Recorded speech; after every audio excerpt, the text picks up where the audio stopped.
All right. Good afternoon. Welcome to Zaid Ibrahim podcast. This afternoon we have a very distinguished guest, my friend Professor Ramasamy, Dr. Ramasamy, a politician from Penang, and many years in DAP. So he's got a lot of stories to tell. Welcome, Prof. Thank you, Dato, for inviting me to your podcast. Yeah. So I think it's a pleasure meeting you. Thank Because I read about you quite often. Yes. So, okay, I'm going to start you with.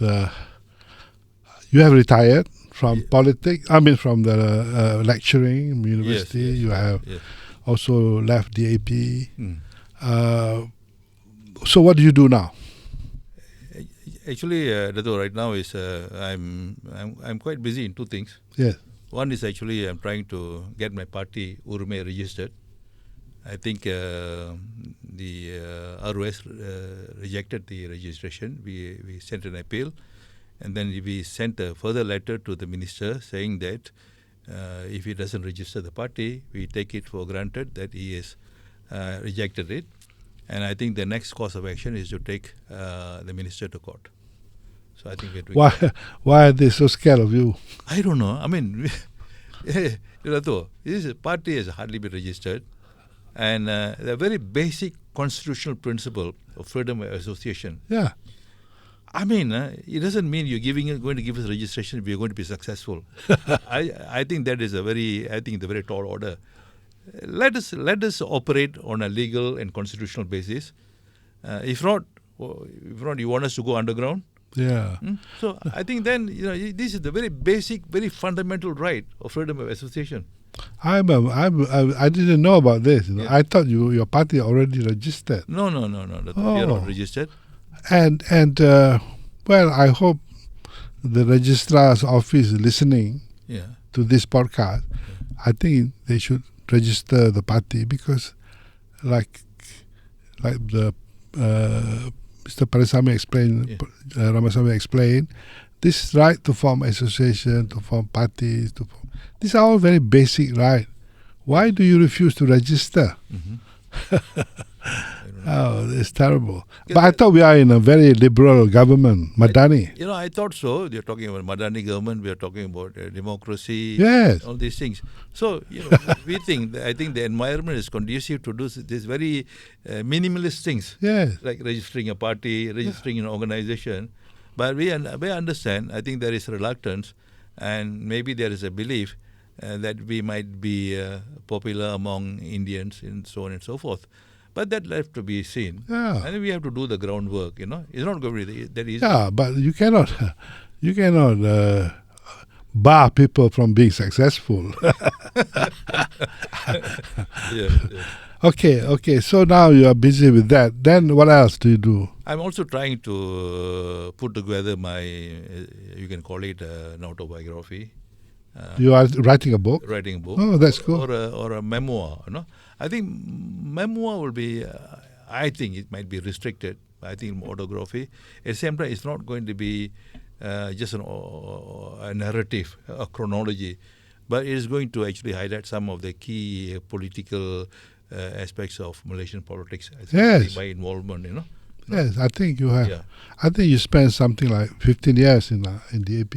Yes, Yeah. exactly. And you achieve a certain position for you to understand Malaysian politics very well. So I think it's good that I'm just trying if you can write about it. Yeah, I'm just trying to test my memory, especially the history part, because this will be written without any reference to any books. Yeah, sure. It will be based purely on my experience and my interaction with others in this. Yes, I wrote a few books like that. I didn't have any researchers or people to back up. It was all memory and how I view things. Yeah, but there's nothing wrong with that. Yeah. So I hope your book will be successful. Thank you. And what is your timeline? Next year? I hope to do it by at least by mid next year. Yeah. Mid next year. Yeah. Well, I hope you cover all the salient points of Malaysian politics. Because as you know, Prof, Malaysian politics is gambar lain, the reality lain. You understand what I'm saying? Exactly. Huh? This is the thing we're having the problem with the present leadership also. Cakap satu, bikin lain. Yeah, Yeah. cakap satu, Yeah. bikin Lain, satu. bikin lain. And we are like that, Yeah, we are exactly. democracy, but we are not. Yeah. We are constitutional monarchy, but we are not. Yeah. Huh? We are Islamic state, but we are not. We are multiracial, but we are not. Yes, exactly. And so on and so forth. Yes. So I think it's good that if you can Yes. put your perspective so that at least young people Certainly. in the universities can read and understand. Exactly. Yeah. Okay. Now I want to ask you a bit about your political life in DAP. You must be quite disappointed at the end of it. Well, I mean, one hand you're disappointed. On the other hand, it gives you what do you call it? A new life, new things to do. New things to do. So I think I joined DAP in 2005, and even before that, I had association with some key DAP leaders. And when I joined DAP in 2005, this is after my retirement from University Kebangsaan Malaysia, that's the only party I could think of joining. Yeah. Because I think when at that time... You are very fond of DAP still, I can see. No, not really anymore. I think there are good reasons for that. Yeah. But I think we expected in a party, and it was a party that came nearest to my, I wouldn't say ideal, that what can we do in this country? Yeah. And its concept of social democracy, multiracialism, and so on and so forth. And I think that time, remind you, the DAP was in opposition, and I think it went to great lengths to convince people this is the right path, political path. No? When they were in opposition. Yeah, maybe you can call me naive, or just another fool or something. But I joined the DAP in 2005, and I was made the international secretary. And then in 2006, I was in Singapore. I went on a 2-year senior fellowship with the Institute of Southeast Asian Studies. And but I think my heart and mind was still in Malaysia. Yes. So in fact, they wanted to extend my stay in Singapore, and the director called me. I'm sure you know Mr. Kaswapani. Yeah, Kaswapani, yeah. And he said, Rama, why are you going back? There's a good future for you in Singapore and everything. I said, Mr. Pani, thank you very much for all the help. You gave me a job. After I left, you came because no one was willing to give me a job. And I'm grateful. But then I think my heart and mind is across the causeway. Yeah. I feel that I can contribute in just in a small ways for the betterment of the country. Sure. That was a feeling. And I came back, and I was jobless. And then the 2008 elections, general election was coming. So I was told to contest the Batakawan parliamentary seat. And then at the same time, I contested the state seat of Perai. But it was a big gamble, and I knew that I was going to lose to the former Chief Minister, Koh Sukun. Yeah. Me, a unknown person, a Charun Terjun. How do you expect to win against the former Chief Minister, Koh Sukun, and everything? But I think, fortunately, unfortunately, I won the election, the majority of 10,000 votes, and I won Perai. And the next moment, DAP was forming the state government. Yes, I remember that. Yeah. So, and then I was there for 15 years, 3 terms. Then of course, in one particular meeting, before we could form the government, we had our CC meeting, and I asked the DAP leadership. Now, you see, the Indians and Chinese have come out to support Pakatan. That time it was Pakatan Rakyat. Yeah. Pakatan Rakyat. I think you should recognize the Indian, especially after the Indra struggle, by at least giving him the deputy chief minister's post. Now you have a chief minister, and the other deputy will be from PKR. But why don't you give an Indian a chief minister? And we had a lot of arguments, etc., etc. And then I said, this will be good for the Indian. It's not you're going to change the Indian situation overnight. It's just a symbolic thing. And then 2 or 3 days later, I think the party leader called me and he said, Prof, I think we decided to have a deputy chief minister post number two, or deputy chief minister 2, and we would like you to take it. I said, I never asked for myself, but I asked for Indian. So it will remain as an Indian post. It's not beholden to Ramasamy or anything. That's how I took the post of Deputy Chief Minister for 3 terms. Okay. Yeah. Okay. Now, you have formed this party, Yeah. Indian-based party. Yeah. Why, you see, Prof, there are so many parties representing Indians. Yeah. You know very well. Yes. Yes. Not just MIC, you know, you have... Yeah. The number of parties. Now, what are the key issues that the Indian community faces? And why are there so many people, they don't seem to be able to solve them? Thank you for the question. And this question has been posed to me in an interview with Astro Awani about last year. Yeah. And they asked me, there are a number of political parties, inclusive of MIC, and why do you need another political party? I think that's an excellent question you posed. Why another party? I said, but can you name me any one party that effectively articulates some of the key concerns of Indians in this country? If you can name it, I'll decide I will abandon my quest. And she looked at it and said, I can't name any. So that's precisely the reason. And we want to fill that lacuna. I'm not saying that we are going to be effective. I'm not going to say that we can give the kind of leadership that's required. But let me try. And if I try and I fail and I go down, to me, I accept that. Yeah. But what are the key issues? Key issues basically, and I think this. Sorry, I have to sort of go back to this whole multiracial concept.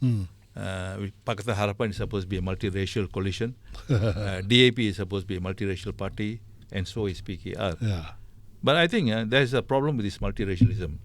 I think it's more of a propaganda of multiracialism than really they address the issues of a smaller community, the marginalized community. And you take the case of DAP. I mean, I think DAP was able to effectively articulate the concept of multiracialism when he was in opposition. Yeah. And you had Malay candidates, you have DAP, you have Indian candidates and everything. But the minute the DAP took power, I think that concept began to erode the significance of the concept. So, but after having been in Penang state government, then I thought this whole idea of DAP's multiracialism is a hollow one. Yeah. No? They don't really address the issues. And of course, they have Malays, they have Indians, and so on and so forth. It's basically, I'm sad to say, it's a Chinese party. Yeah. I mean, I'm not condemning it because I think it's nothing wrong to be a Chinese party. Just like UMNO is a Malay party, PAS is a Malay Muslim party, and Bersatu. But I think you have to be true to yourself. It doesn't serve any purpose to have a sprinkling of Malays, a sprinkling of Indians who are expected to kowtow to the leadership in DAP, and yet you call it multiracial. And I think the DAP leaders always compare themselves to MCA. MCA is the Chinese party. So I think it's better, I said, you could declare yourself as a Chinese party.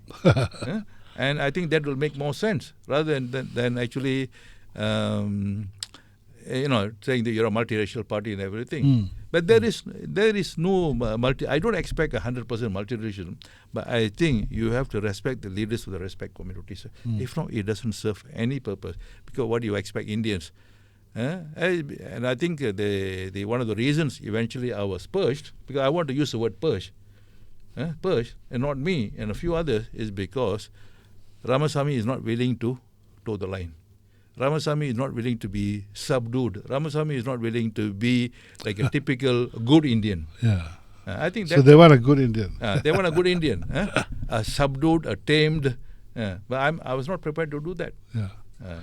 Yeah.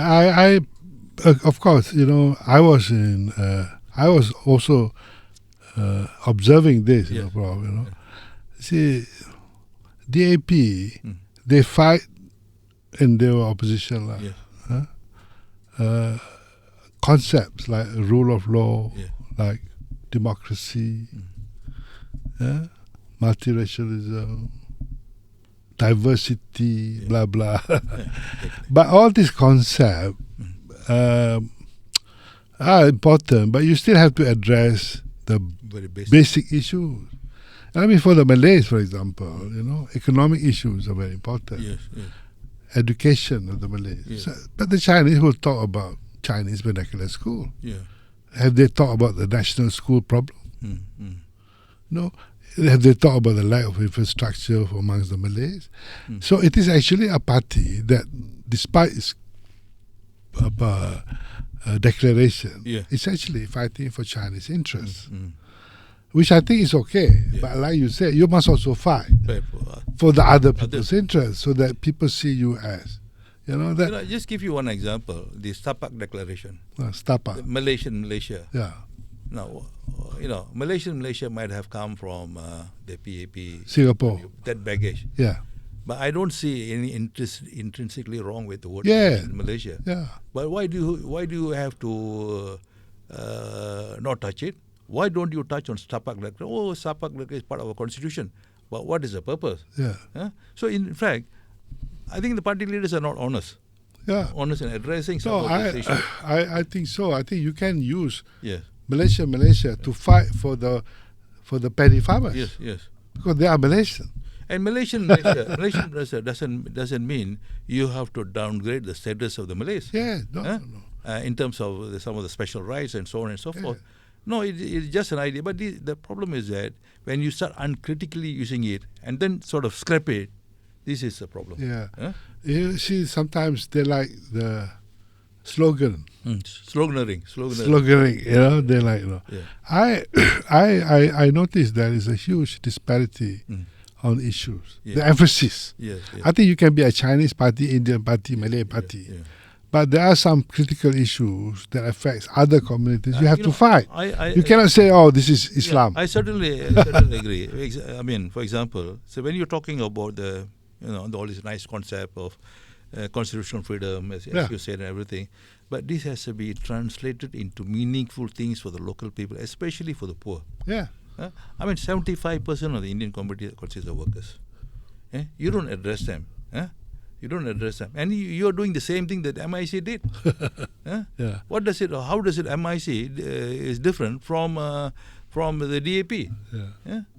I don't see any difference at all. I know there is this, like, for example, on the issue of wages. Yes. Now, I don't see DAP fighting for No. that. No. I thought we have a serious problem of very low wages among our people. Yes. So you can say, "Oh, if we increase wages, they will affect this." Of course, everything has an impact. Yes, But you are a government. You have to give priority. And I'm quite amazed that they are now in government, DAP, and they don't talk anything about this issue. No, I think the wage issue is this is an issue that I took it up even when I was in DAP on this minimum wage. Yeah. On the estate workers and so Estate on. workers, Because my background is research on plantation labor and so on and so forth. And I don't think, I think they basically conveniently left it because they thought, why do we have to focus on these wages? And I don't even think some of them really support the idea of minimum wages. It should be based on what I call it a law of demand and supply. And I think this 1,700 recently introduced in the budget is a miserable idea of what they call it minimum wage. I just took a comparison, a family in Penang with 2 children going to school, young kids, wife not working, the husband is a contractor, and I asked him, how much you need a month? He said, I need minimum of 4,000. Yeah. Minimum of 4,000. So what is this 1,700 ringgit going to do? No, these are leaders who just plug out a figure and then just try to justify it. They don't live with that money. $1,700. In Klang Valley, I think minimum, kind of rule of thumb is 5,000 ringgit. Yeah. 5,000 ringgit. What is 1,700 is going to do? No. No. And I think this is the problem that when I talk about social welfare in this country, Prof. Yeah. Our leaders seem to think that we are high income. They like to talk like high income country, rich country, but we know very well that the people who are poor, because we do, I mean, like you, I've done a lot of social work over the years, I know how miserable the poor people live, the handicapped, the disabled. And if you have a kebajikan masyarakat But the recent budget, the allocation was 2.9 billion. Okay, for 33 million people, which comes to about $400 per. It doesn't make sense. The whole welfare system, I think it has been predicated on a wrong premise. Yeah. And you simply, it doesn't cater. And I think even applying for a welfare assistant is a Herculean task. Yeah. Many people just give up. Just give up. Not only the kind of information. Exactly. And then, if you already get some help from somewhere, regardless of the amount, you cannot apply. The bureaucracy kills whatever initiative the government takes. You have a mammoth bureaucracy. It frustrates the efforts of the government. But bureaucracy is important for them with the votes. Yes. True. Okay. I think we move on a bit, Prof. I just want to ask you a bit about the issue of women in this country. See, a lot of people, I think they are underutilized. And people talk about 30% must be women, 30% leaders must be women, 30% doctors. But it doesn't work like that. Except civil service. I notice a lot more civil service. But in other fields, there are still, I don't know about the Indian community. Are the women economically very strong? No, not really. I mean, we have basically a kind of a very subaltern community. I mean, I'm talking about 70 to 75% of members of the working class, and the capital formation of India is very, very slow from the time of Merdeka until today. Until today. So when you have a big working class, and this is why, I think, the reason I set up Urume to look at the underclass among the Indians. I mean, it's not an ethnic approach. But I think it's a class thing. It's a class thing, but you have to address it. I mean, even you might say, you're an Indian party and everything, but be open also to look into the case of Malays and Chinese. We are not a racial party for that for sure. But we need to actually tell the government, look here, you have to address these issues. I mean, you're giving 130 million, allocating, and all these Indian, I would call it epistles, praising Anwar for the 130 million. It's peanuts, community, and you give Mitra 100 million. Again, it's peanuts. I mean, we have no quarrel. You give to the Bhumiputra community, and you should go to the needy Bhumiputra, 2 billion or whatever. But why can't you think along the same lines? Bhumiputra need to be helped. Indians as Malaysians need to be helped. The Chinese need to be helped. As most important, coming to the question of women, I think, they all work on the basis of quota, 30% women, 40% women.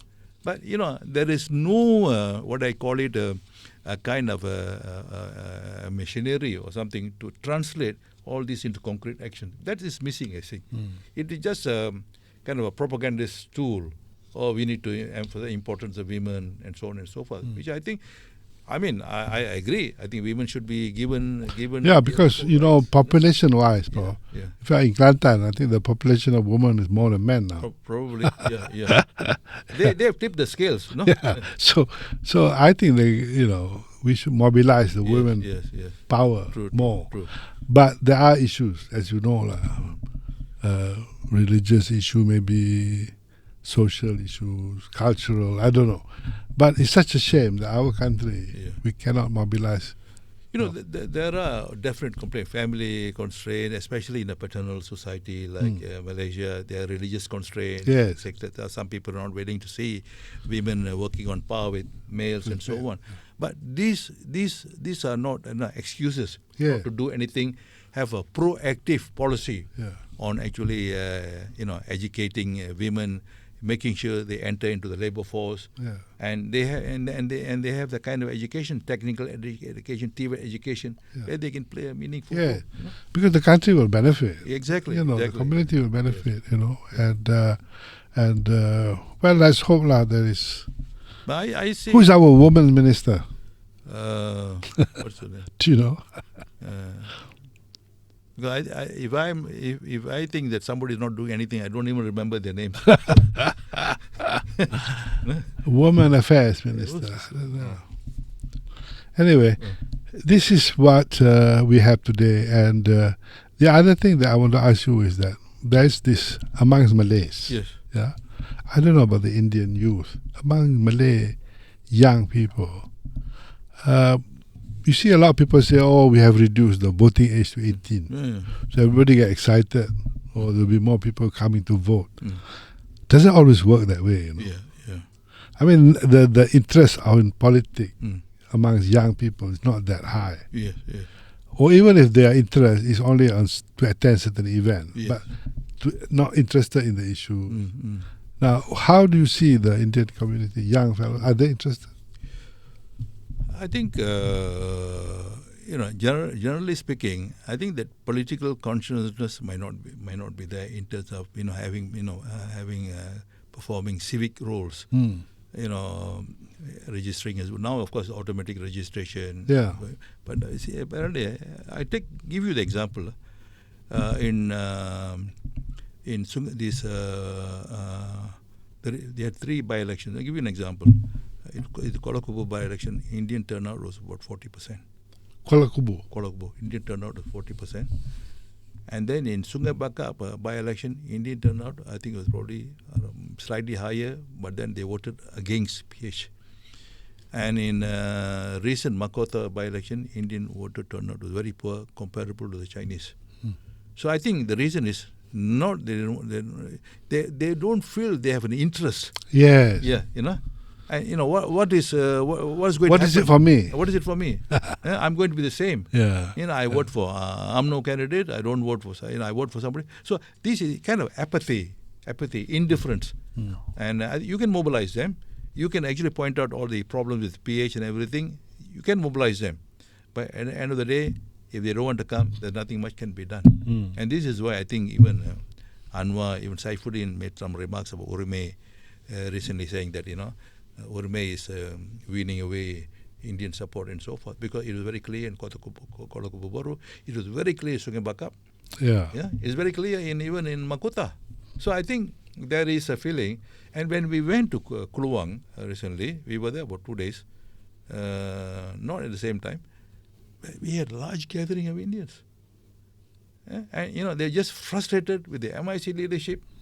They're frustrated with all the promises given by Anwar. Anwar can't even appoint one Indian leader as a minister. Yeah. And what is the reason? They said there are no competent. I mean, this is an insult to the community. There are no competent Indian leaders. No. Okay, we are coming to the most interesting part now, Prof. Yeah. Which is Anwar Ibrahim. Yeah. He has been Prime Minister for 2 years. Yes. Yes. And I'm not very happy with him. I can tell you right now. In fact, I'm terribly disappointed. Yeah. Because I got high hope for him. Yeah.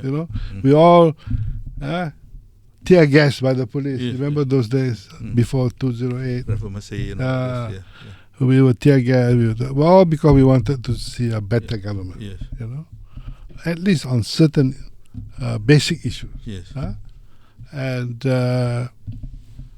so I don't want to influence you. Yeah. But can you give your quick assessment of his 2-year reign? Thank you, Dado. I think Anwar, I've been terribly disappointed by Anwar Ibrahim. I was one of the one of his strongest supporters, and I took it upon myself even to criticize Mahathir when he refused to hand over the baton to Anwar. Yes. After the Pakatan Harapan. After Pakatan, yes. And I've known him, and so I thought, when some said, what do you think? Anwar will be better Prime Minister? I said, no. Just give him a chance. Yes. Just give him a chance. No, give him a chance. I told Mahathir the same thing. Yeah, just give him a chance. Let's prove him. I'm very disappointed, because I think he's a chameleon. He says one thing, he does another thing. They have talked about reform. Nobody talks about reform. There's anything but reforms in this country. So I'm very disappointed. And I think he has disappointed the Indian community, except for some of the, what I call it... MIC leaders. Some of the MIC leaders, and in PKR and DAP. I call them, what I call it, the Mandos. Mandos. So I think they are singing praises of Anwar. But Anwar is a big disappointment for us. And this is the reason I think he made a remark in a meeting. I think Rama had differences with the DAP, not with me. Hey, to me, it's not just DAP, it's the whole Pakatan Harapan. And you are the leader of Pakatan Harapan. You are the Prime Minister of the Madani government. Yeah. No, and I think you should be held responsible for the state of affairs of this country. Yeah. So I think nothing personal. I have nothing personal, but I have the right to criticize you, and especially when it comes to Indian community. When a 18-year-old girl asked you about the entry into matriculation, you brushed her aside and saying this goes against the social contract. I'm yet to know what is the social contract. And then, Coming from him. You can't appoint an Indian minister. And I was told maybe there are no competent Indian ministers. Come on. By appointing Indian minister, you're not going to change the fate of the Indian community overnight. Yeah. It's just symbolic. Yeah. It's symbolic. Just like, Prime Minister Mahathir, when he took power in 2018, he had 4 Indian ministers. Yeah. But there was hardly any impact. Yeah. So, just by appointing an Indian minister, it's not going to have any effect. So, I think basically, have a respect as a continuous what has been done in the past. Yeah. So, I think, what else I can say about Dr. Sri Anwar Ibrahim. I thought he would be I didn't think that he would be a super Prime Minister, because Sure. I think he could be weighted down with the racial and religious issues. But surely, I think we need a statesman in this country. A person, not immediately, who can rise above all these issues Yes. and provide the leadership of the country. But he seems to be caught in this quagmire. Yes. And more than caught in the quagmire, he is actually playing the same racial and religious game. No, I agree with you, because, I know that you cannot reform everything overnight. We all know that. There's no need to talk. Yeah. And we need not be told, we cannot upset the various Yeah. interest group overnight, because according to him, if you do reform, you might fail because of opposition from Yeah. Of course. But there must be some basic thing you can do Yes. to set the country correct. Exactly. Exactly. You criticize someone, you criticize a leader, the police call you up. Exactly. This shouldn't happen under Madani. Yeah, exactly. Even Mahathir, yes. You see, when I was criticizing Dr. Mahathir, no policeman ever came to see me. Exactly. So, it's so basic, And then we talk about economic issues, policies, those days, we were all critical of Mahathir's mega. Yeah, exactly. Remember, he took to your Kulem or whatever, Perwaja. Remember, all this. say, why you want mega project? Yeah. The people are poor still. And today, we still have the same problem. We all talk about mega, this different mega lah, mega hub, mega data center, mega investment. But we have basic infrastructure problem that's not resolved. Water is one issue. Exactly. Recently, when they slipped in this proposal for a new legislation on house arrest. House arrest. I just read something today. Yeah, I read your... come on. If there is a need for, what do you call it, house arrest, then it has to be explained. There must be a special session of the parliament. Yeah. But you slip in through the budget, thinking that people will not notice it. Actually, he himself is not clear what that is about. Okay. I think. Okay. You see, this government likes to announce first and think later. I know I read your blog. You think that it was to get ready for Najib. Yeah. I don't think so. Yeah. I think it's just a way of postponing or dealing with certain issue. So when you announce, for example, Prof, house arrest. You have to have a few months of discussion among so many people, because what is house arrest? Is it decided by I the said court? it. There must be research. There must be investigation. Whether you need this registration or not. Yeah, and then is it decided by who? Minister, court, police. Because we already have, the prison has already certain authority now. Exactly. Can give parole. The prison can give, can designate certain area as prison. For example, they can bring some workers to work in that area and Sure. designate that as prison. That is already there. But even not intended to release Najib, put him in house arrest. But that's what people think. Yeah, that's what I'm saying. Yeah. And as long as people think like that, he's happy. Yeah.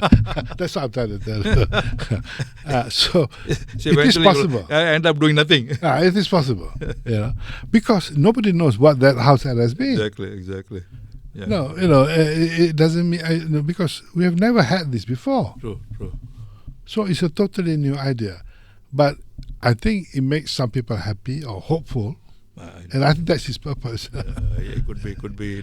Okay. Yeah. Now, the other thing that I want to ask you is that there's this talk about cabinet reshuffle. Have you heard about that? Not yet. Not yet. Oh. Yeah. There's a big of talk because you know why? You know why I tell you this? The attack on Azmin Yes. in Selangor, and the talk that the Menteri Besar of Selangor will be moved up is quite rife. Okay. So that is a major reshuffle Okay. if that happened. And the fact that Saifuddin Nasution, he was dropped as Secretary General True. Yes. of PKR, Yes. that is significant, Prof. So some of my friends are making some speculation. Oh, there's some rumor, some right. Yeah. But you have not heard of anything. No, I've not heard, because if I've heard about it, I would have written something. Okay. I would have speculated. No. I've heard, but it cannot be. It's not a very strong. I didn't hear. Possible. But even, for example, on the case of Zahid, why would his political secretary announce, saying that it was Anwar who called me and told me not to challenge? Why did he do that? I don't know. No. I think you know. Tell me your theory. I said it was something maybe to put Zahid on his tracks. To Azahira and Amnola. Zahid on his track. I said basically there's some, maybe Anwar thinking that Zahid should know that that how I helped him, because the chances were that if there had been a recount, he would have lost. he would have lost. He would have lost. That's what people say. Yes. Yeah. So I don't So know. that is a reminder to Amno and Zahid. Zahid, yeah, Toe the line. toe the line. Could be. Or Yeah. we'll get a new partner. Possible. Yeah. But this is Why the timing? Why now, not before? yeah. Huh? 2 years. All has been settled. Amno is now okay. But you are right. Yeah. For Samso Iskandar to raise it, Yeah. he must have asked Anwar, can I do it? Exactly. Without He wouldn't do it. Yeah, without Anwar's blessing, he would not have done it. Yeah. Uh, Yeah, so that brings a bit more mystery. yeah. Maybe you can tie it with these the proposed legislation with house arrest. It's house arrest. You can tie it up. Oh, I see. You remove this and take this one. Yeah. Oh, well, it's possible. But if Anwar thinks he can save AMNO, I think he's mistaken. You think so? How is he going to save AMNO? I think I mean, I'm nothing personal against all this, but how is he going to save AMNO? Huh? But his own party is not strong. That's why yesterday So if his party is not strong, Prof, he has to find something. So PKR can be merged with AMNO, or PKR can sort of sink. AMNO merges. Yeah. That's what PKR is doing now. Yeah, PKR is very weak. Yeah, exactly. So he has to do something. Whether AMNO or whatever, Yeah. I think that's the thinking. But again, going back, the question is, we want a prime minister, we want a statesman. Yeah. That is completely lacking Anwar. I can understand that he has to deal with all these resultant forces. Yeah. But I think, who else is going? I mean, anybody who succeeds him, there will be expectations for him to ride these things and put the country on a projection. No? Yeah. But they all are succumbing to these. The racial, ethnic, arguments, saying that I can't do this, I can do this. Yeah. We will never do it. We'll never do it. Because there will be no end to excuses. Exactly. No end. Yeah. So, okay, Prof, I think we have covered our 40 minutes of chit-chat, and I hope you can come here again next time Sure. after your party is registered. So we are actually waiting for the registration. In fact, we're going to send a legal notice to the minister, that is none other than Saifuddin, asking him why the party has not been registered. We have supplied. If you think, then why don't you reject it? They have not done that. So I think next will be, unless you register it, next will be to take them to court. Okay. As PSM has taken them to court, Muda has taken them to court. Everybody has to take them to court to get the party registered. It's crazy. I don't know. This is democracy. I thought you have a liberal government. We have a Madani government. But nothing happens like that. They just. So thank you, okay, thank you, Dato, thank you for very much. calling me. We'll chit-chat again some other time. It gives you an opportunity to come and see you, have this discussion, and also meet some friends before I take off to Penang. You're going off to Penang now? Yeah, I'll just meet some people. Okay. Yeah. Thank you very much. All right, thank you. Okay, thank you.